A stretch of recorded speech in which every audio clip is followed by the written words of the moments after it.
Good afternoon, everyone, and welcome to today's Improving Compliance Invalid Punches webinar.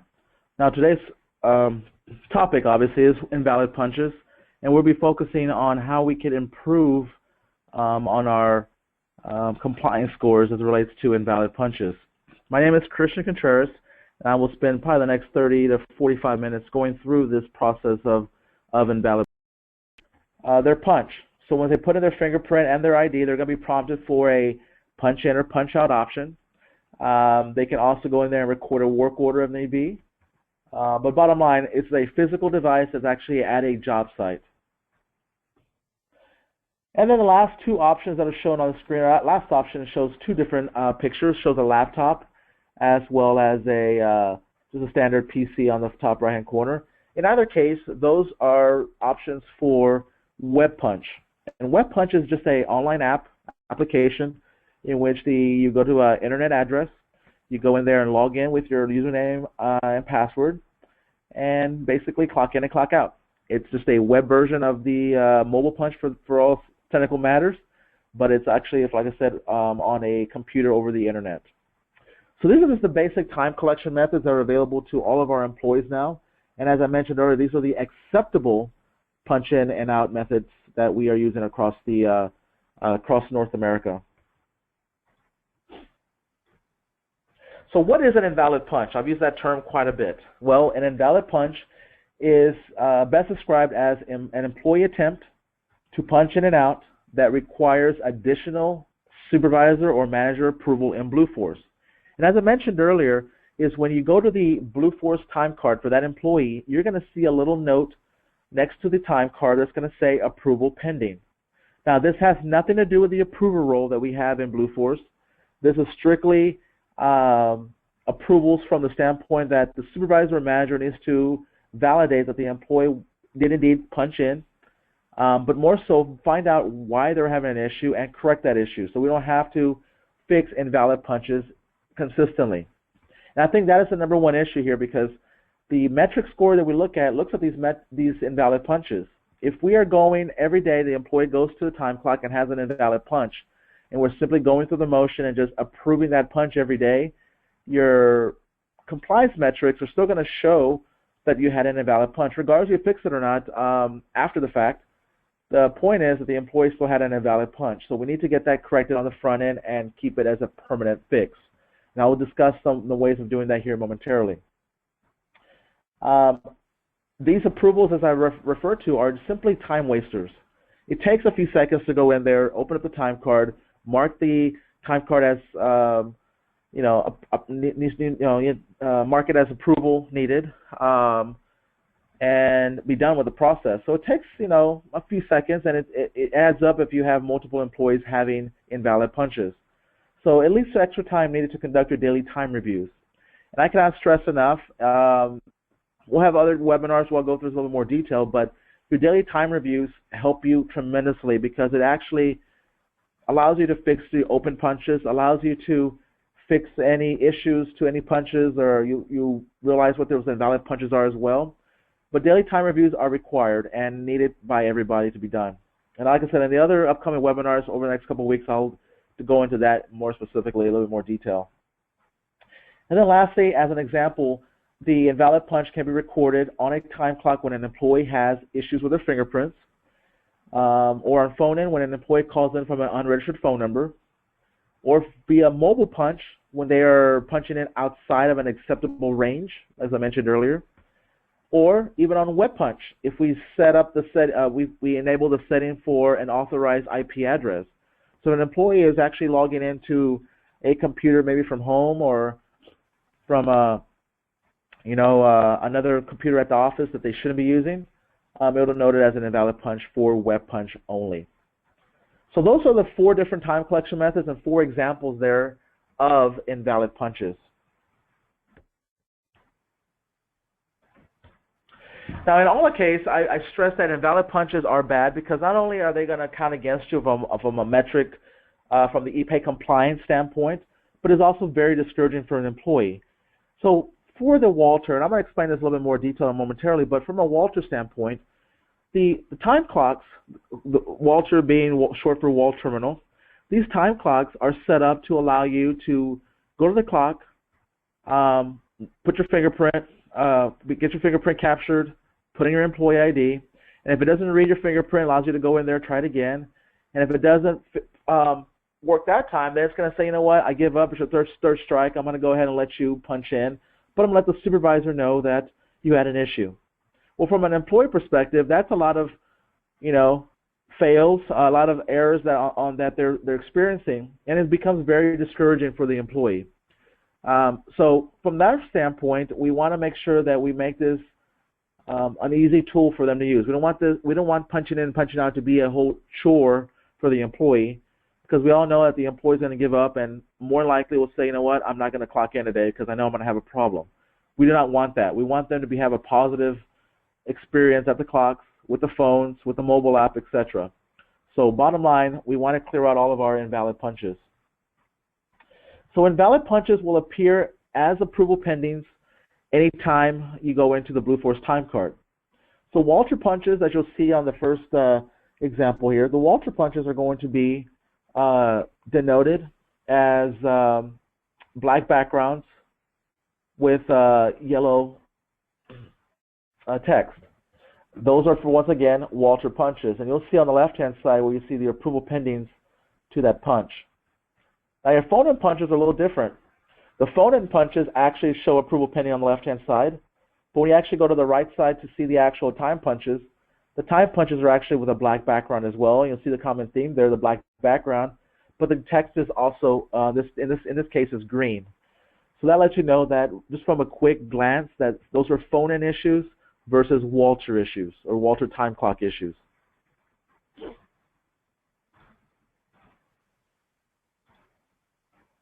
Now, furthermore, your mobile punches, those look very similar to the invalid punches from a Walter time clock. So just looking at the screen, you'll see approval pendings on the left, all over here. And on the right-hand side, these are all mobile punches that had invalid punches. Once again, mobile punches are because the employee was outside the acceptable range for punching in and punching out. Then also you have the web punch, which is on the computer. On the web punch, the black background on the right-hand side. Left-hand side says approval pending, but the right-hand side you'll see typically you would think of black background, but the web punch is slightly different. They use a gray background with black text, just letting you know that it's a invalid punch. So all in all, whenever you see these different color codes or combinations, these are letting you know something. There's something wrong with that record.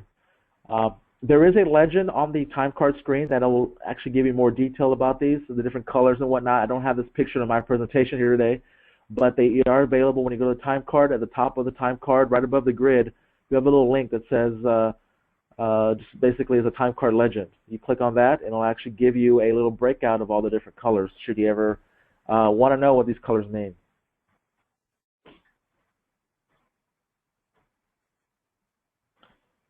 All right, so keep in mind now, how do I correct an invalid punch? Well, it's very simple. Whenever you go into your actual time card, you got to keep in mind that all of these invalid punches that you may see, and invalid punches or anything out there that, for all technical matters, has the word approval pending to the left of the employee time card punch. So if I go here on the bottom of the screen, you'll see next one, number 1, approval pending. Now, one of the things about these approval pendings is the system is still going to record the in and out punch, like I keep mentioning. However, one of the key things you'll notice is on the far right-hand side of the time card, which is a little cut off of my view here, but on the far right-hand side of the time card, there is actually a column that gives you kind of an estimated total time. That estimated total time will remain 0 because the system says, you know what, it needs approval. I don't want to count this time towards the grand total of the total time for this job or for the employee on the employee timesheet until we get this approved, because I want to make sure that the employee indeed was at the job site, the employee indeed was the person clocking in and out, etc. So it wants the supervisor manager to come here and approve it. That is one of the key things here. You cannot go in there and submit that time with these approvals open because A, the invalid punches there are going to be ignored, but secondly, the employee is possibly not going to get paid because you have not approved that punch. So right there, it becomes very critical. We don't want to actually have that on our hands every day of, every day our employee works. We want to fix that in the system. So to correct that, like I mentioned, just to kind of first fix the invalid punch before we actually fix it permanently.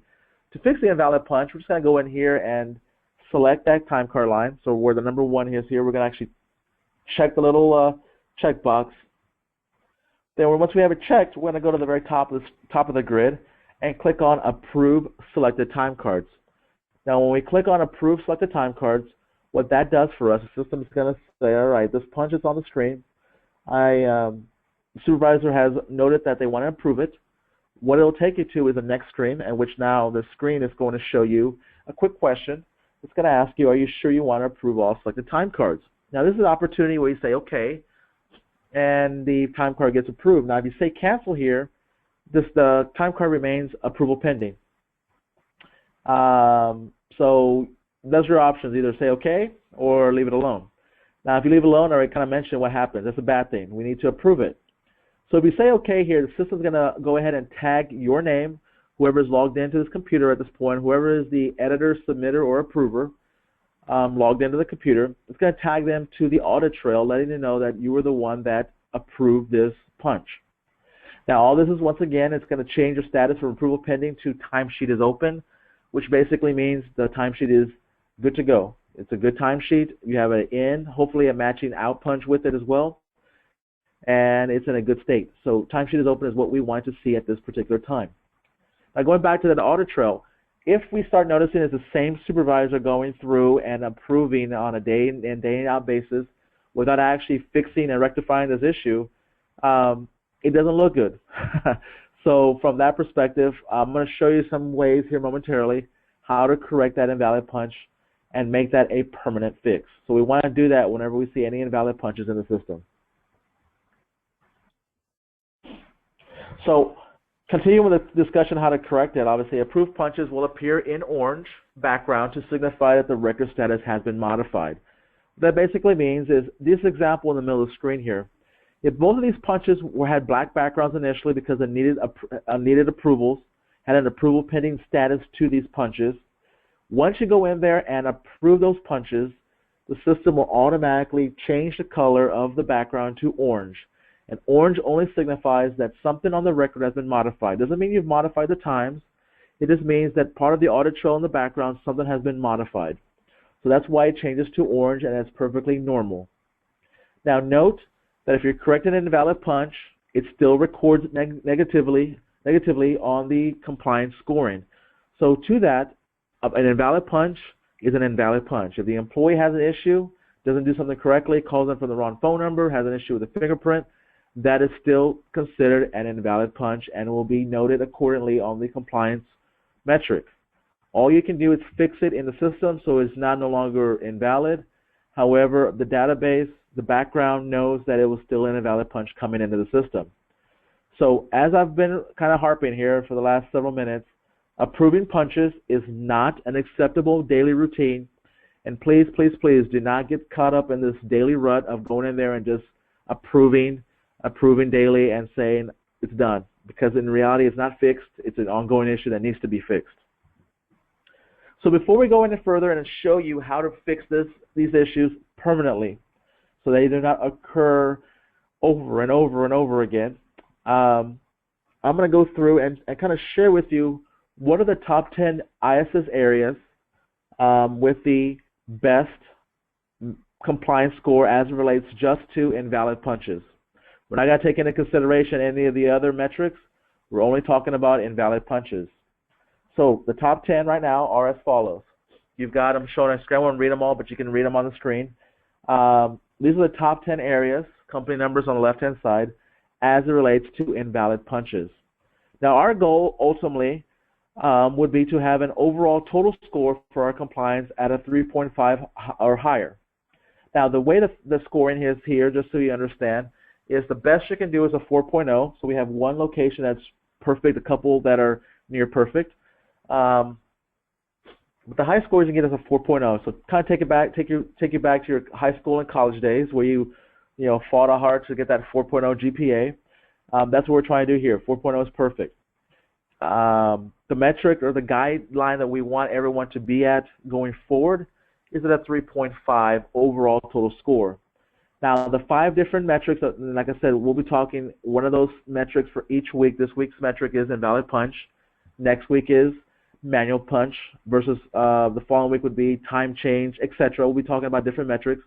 But the 5 key metrics together come up with your total e-pay compliance score, which is kind of something that I've been harping at as well with a lot of our management team and all of you on the phone call as well.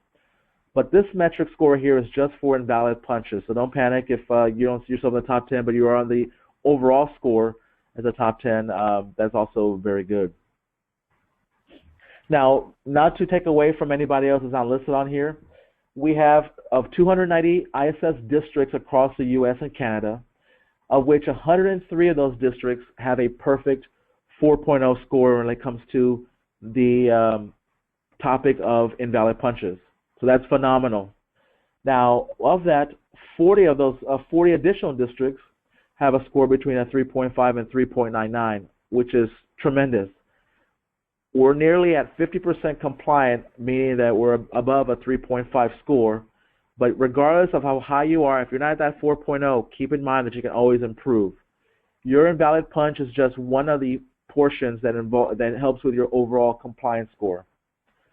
So we'll talk about compliance scores more and more often, and more. We'll have a special session to talk about some of these tools that you can actually use. One of the tools is called Hubble, to kind of always go through and keep a close tab and always see what your compliance score is. And that'll be coming up, and we'll set those classes, webinars here in the near future. So moving forward, how do you stop this epidemic of invalid punches? How do I stop the bleeding, per se? How do I go and get this to be a permanent fix? Well, remember, as I keep saying, correcting an invalid punch just on a daily basis still records negatively on the compliance scoring. So if it came in as an invalid punch, it's still going to be shown on your compliance scores as an invalid punch. So the permanent fix has to be made to ensure that there are 0 invalid punches, hence achieving that 4.0 score. Now, obviously, we're going to have employees that are always going to have issues. We're going to have things we're going to forget to cover or forget about at the job site. So we understand that it's hard to get a 4.0, but let's achieve and try to strive for that 4.0 and get as close as we can.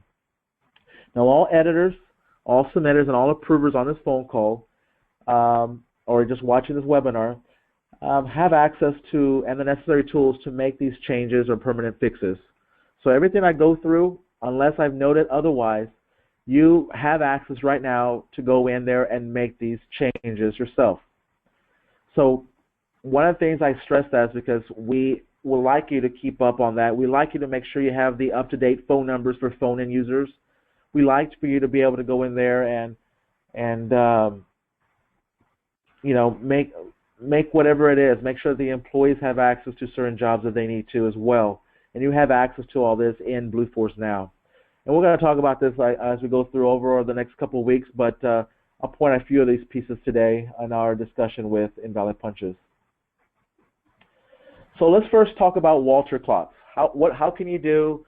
I mean, what can you do, and how can you stop the epidemic on Walter? So for the Walter clocks, or like I said, wall terminals, please ensure that the clocks are working.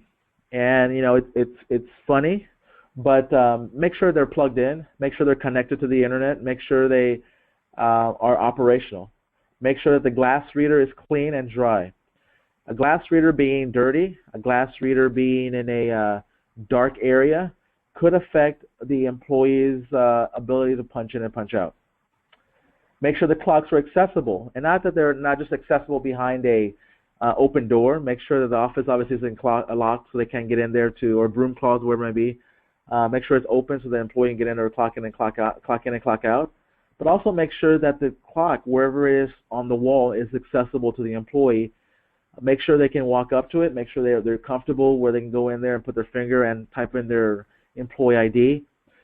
Too many times around the country, I've seen that the clocks have been in places where we have storage, and clocks are sometimes often been blocked by boxes or equipment or you name it, desks sometimes.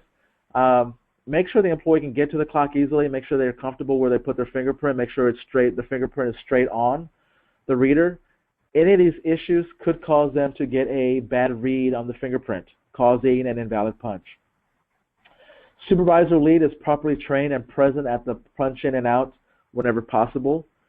The supervisors and leads at the job site are number one way to stop invalid punches. If they are there present, they can quickly see the issue. They can quickly sometimes go in there and fix the issue. The bottom line, it's always key to have them involved in this process. Employees are indeed registered. Too many times than not, an employee goes to the job site and thinks they can clock in from day one, when in reality they need to be registered first, so make sure they are registered. And like I mentioned, do not forget new employees. Those are the ones that tend to drive the invalid punches because they are hired, sent to the job site, and they think they clock in on a clock they've never used before, and that's always not always a positive experience. So make sure they are registered on day one. Also, make sure employees with repeat issues are re-registered. Our first goal here is if they don't get a good read the first time and they have issues, let's go and re-register them on the clocks. Now, to that, some of our sites have limited the number of individuals who can register employees. Now, that's not always a good thing because going back to the supervisor or lead of the job site, they are our best person, typically are the most accessible person, let's say, at the job site that can help us with this. So supervisors and leads are encouraged to be registered as what we call a reviewer role in the system, to which they have access to setting up new employees, register them in the system, and then actually going from a reviewer standpoint, reviewing punches if need be at the job site, and actually going and making those approvals or fixes as needed on the time clock. So that is an option that I would stress. If you're not utilizing your supervisor or leads in that capacity, it'll save that district manager type role or that submitter or approver role a lot of time later. And if employees have chronic issues, they just consistently having issues with the time clocks, we can always bypass the fingerprint check. But this is an option that's only done via the IT e-pay team. So either myself, Tiandra, Jade, or Beth can assist with this. And all we ask is that you go through the help desk, put in a help desk ticket, and just provide us the employee name and employee number of those employees that you need to turn off the fingerprint for. What we'll do is we'll turn them off. In turn, we'll ask you to sync the clock or just wait till the next time the clock will synchronize with our servers, and the change will then automatically be done. Now, the only thing we also ask you not to do is tell the employee that we made this change. And the reason why is because the employee is still going to be prompted from the clock to do the same thing, put the fingerprint, put in their employee ID, and go ahead and punch in and punch out. They will not see a difference in their day-to-day process. So to that, there's no reason to tell them that we've disabled the fingerprint. Sure, an employee or two may figure out that their fingerprint is no longer needed, but we don't want to advertise that. And once again, we only want to do this for those employees that are having issues. From an IT e-pay team perspective, we will not disable everyone at a job site. This is only for those that have chronic issues and chronic invalid punches. So that's kind of the plan B. I mean, typically is we can always unregister, I want to say unregister, but basically just disable that fingerprint option. So that is always a viable opportunity. Now, one thing I didn't mention on Tuesday's session is we actually do have the option for swipe cards on the time clock.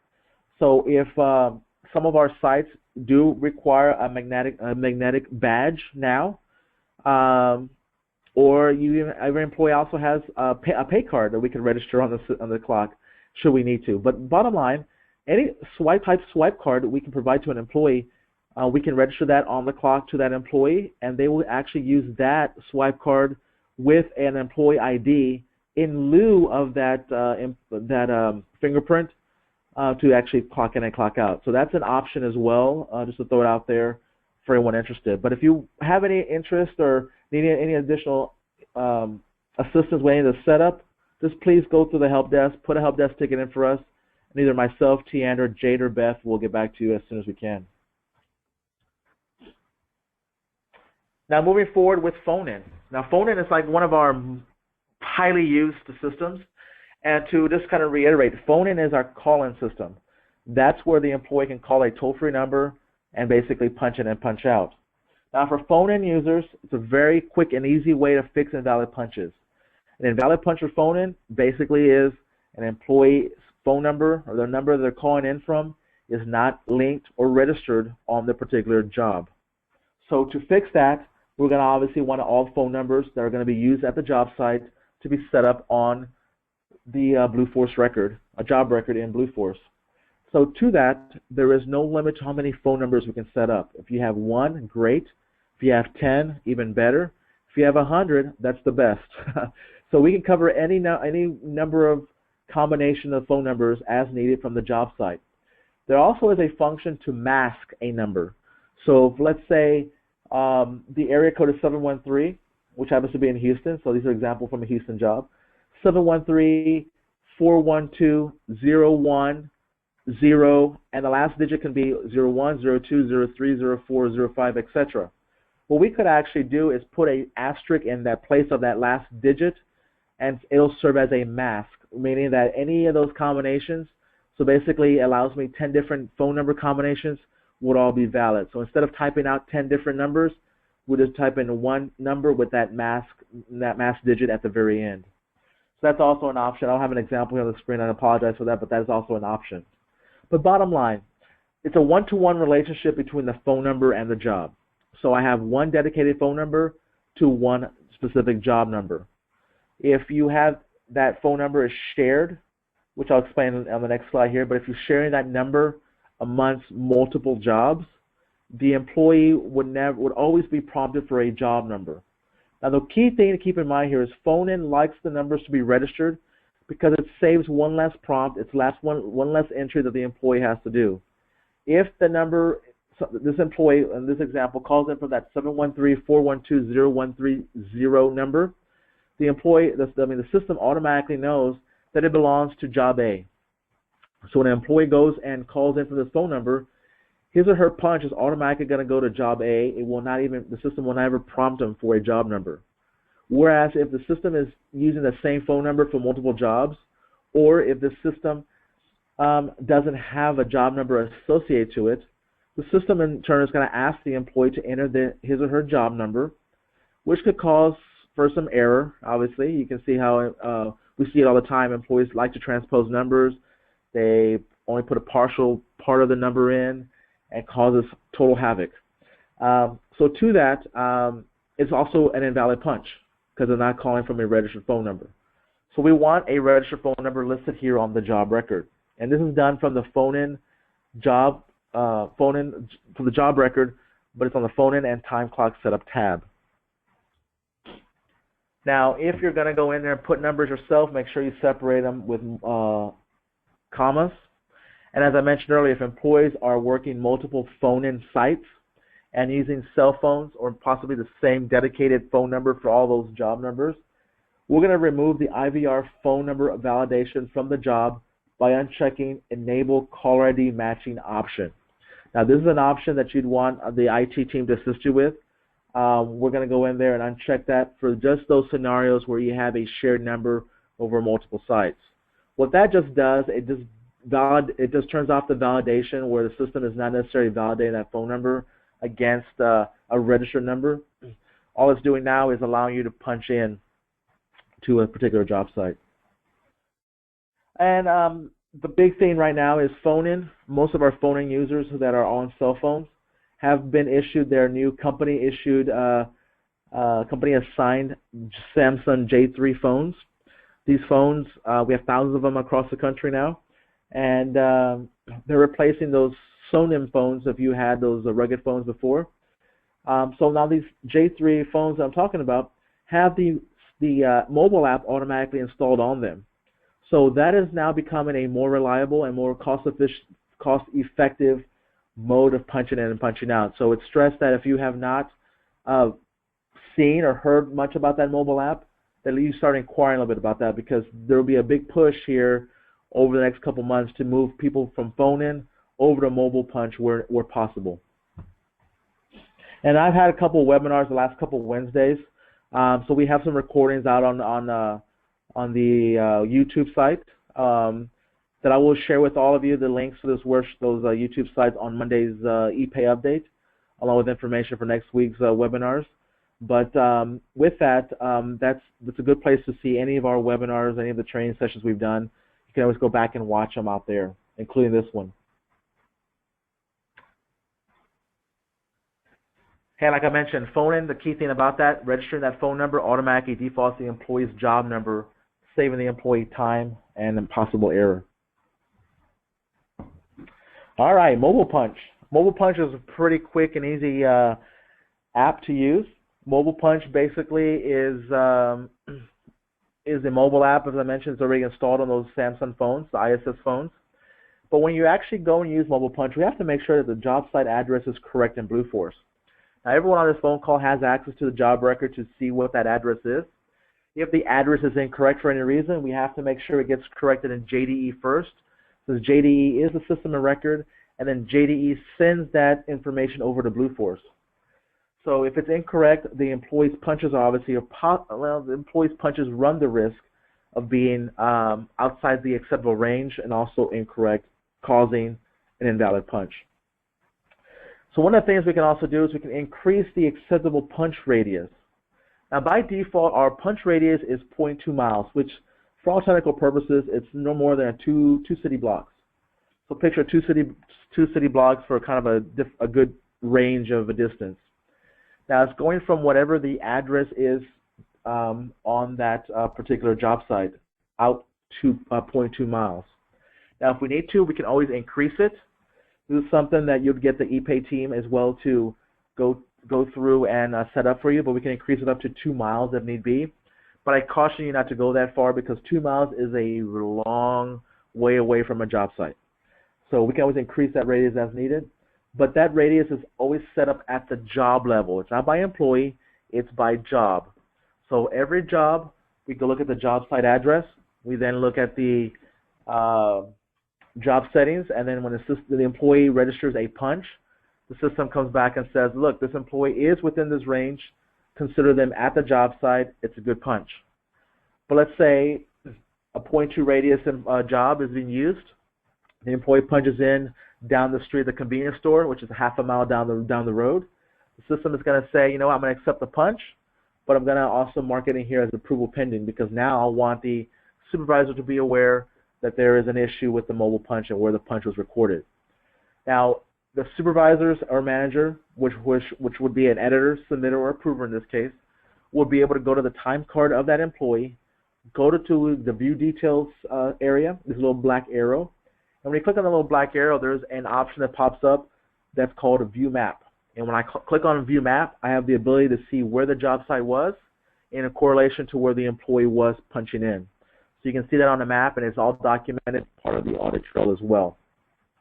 Now, if the employee is working multiple GPS sites in a day, then you're going to want them just to punch in, go to the next job, punch in again, go to the next job, punch in again, go to job 4, punch in, and when they're done with job 4, or whenever they're done with the last job of the day, they simply punch out. Now, we have an option called auto close that's available in the system that's actually turned on right now for all of our jobs. And what that says is when you go from job to job using a mobile punch, because remember, the mobile is based on where you are when you punch in. If I go and punch in at job A, I walk across the street to job B and clock in there, the system's going to say, oh yeah, he was there, I'm going to punch you in now on job B. But at the same time, it's going to go and close your first punch of the day and close that time sequence. So job A is now closed, your time now goes to job B. You're now on the meter for job B. Let's say you leave there, drive down the street, say you drive down a block or two, down the street, go to the next building, and now you punch in there. The system then records all that time from the time you got to job B, plus all that time you took you to get to job C as part of job B when you actually clock in at job C again, and so forth. So this punch in kind of process lowers or limits, let's say, the number of punches an employee has to record on a daily basis, makes it easier for the employee, and then only have to punch out at the end of the day or shift when they're done and no longer need to record time or labor for that day. And so that's called auto close. If you had more information about that or need some assistance with auto close, or have some concerns with that, just go through the help desk, put a help desk ticket, and like I said, the ePay team will get back to you on that as well. But for WebPunch is the last one, and WebPunch is just once again the way you go online to punch in and punch out. Now, when you go online, meaning through a laptop or a computer, often I get questions is, can I use WebPunch on a smartphone? Well, yeah, you could. The screen would be awfully small to be able to capture everything on WebPunch. But if you really want to do something on a smartphone, the best way is to use Mobile Punch, what I just showed you. Now, for WebPunch, you have to ensure that the employees are not punching in and out from that the employees are punching in and out from an authorized computer or kiosk. Now, currently, we don't have the setting turned on for. I don't believe that we have this turned on for anybody just yet that is using that WebPunch. I think WebPunch is about 10% of our total punches right now, but we do have the ability to turn on authorized computers in the system. What that basically means is showing down here the bottom left-hand corner of the slide, I have a red box where we can go in the system and I can go in and note what are the authorized IP addresses for this job site. So that being said, if I log in from a IP address that is, or internet address for technical matters, IP address is just a term there. But if I log in from that particular address on that's given to my computer, then it's going to say it's authorized.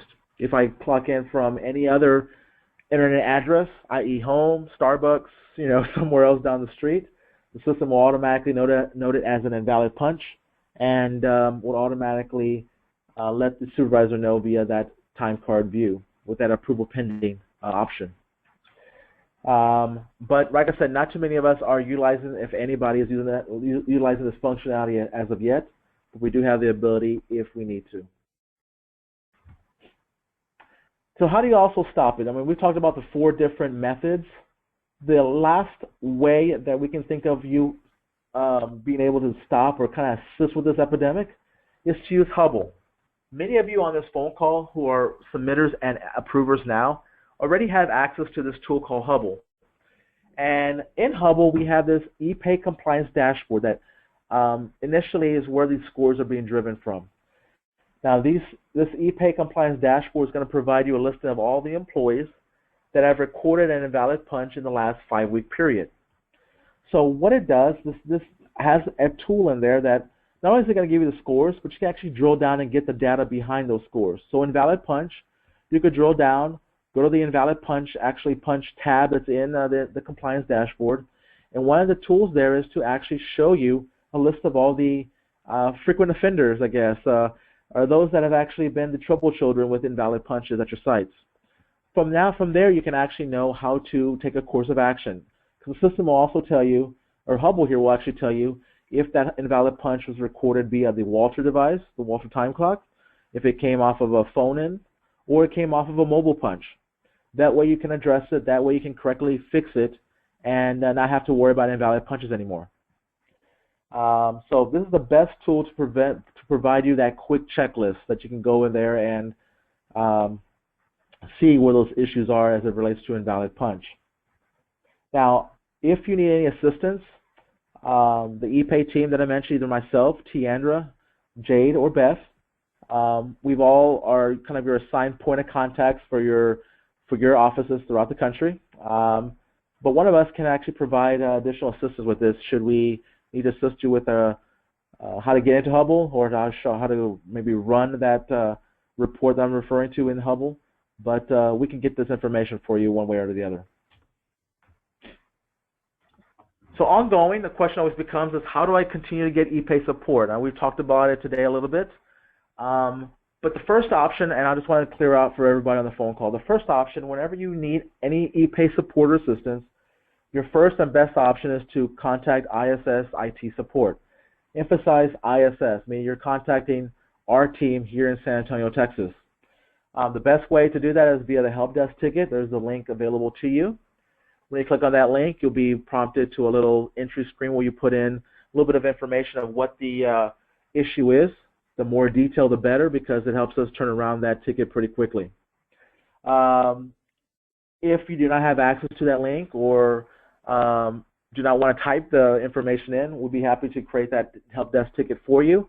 All we do is ask you to call the help desk phone line at 210-495-6093, and that ticket will be entered for you, and you'll get a call back from one of our team members on that issue. Now, always, please enter a help desk ticket. We always get questions. Is it better to email you, or is it better to call you, or is it better to put a help desk ticket?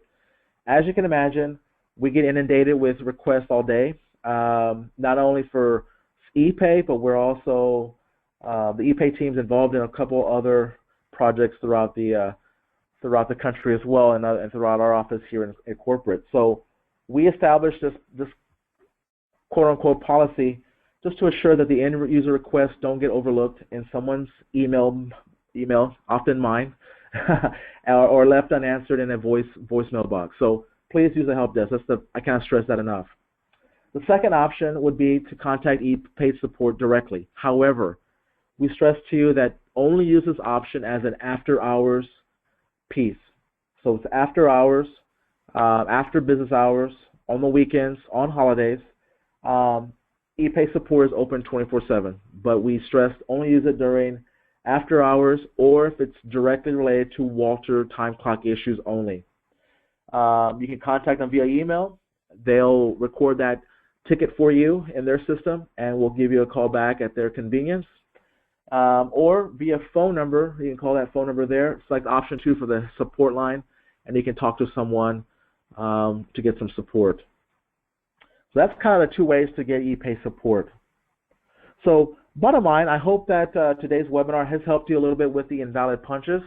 Remember that metric is something that we look at quite often, and actually it updates every Thursday. So that new score will, if you're a Hubble user, you can go into Hubble and see your new score updated every Thursday. Now, as far as these webinars go, I'll be offering the continuing series, Mastering Blueforce. Our weekly series will be every Tuesday and Thursday at 2 p.m. Central, and I strongly encourage that your attendance is a part of these webinars, because I will be covering topics that you may or may not have ever known about in Blueforce. But more so, the next 4 additional weeks will be solely on the compliance scoring and improving that compliance, and that's what we need to start before we can cover any other discussions on these webinars. So I hope to see all of you on these webinars next Tuesday and Thursday. So until then, until next week, thank you for joining us today on our Invalid Punches webinar, and I hope to hear and see all of you next week on our Manual Punches webinar. Until then, thank you for your time today.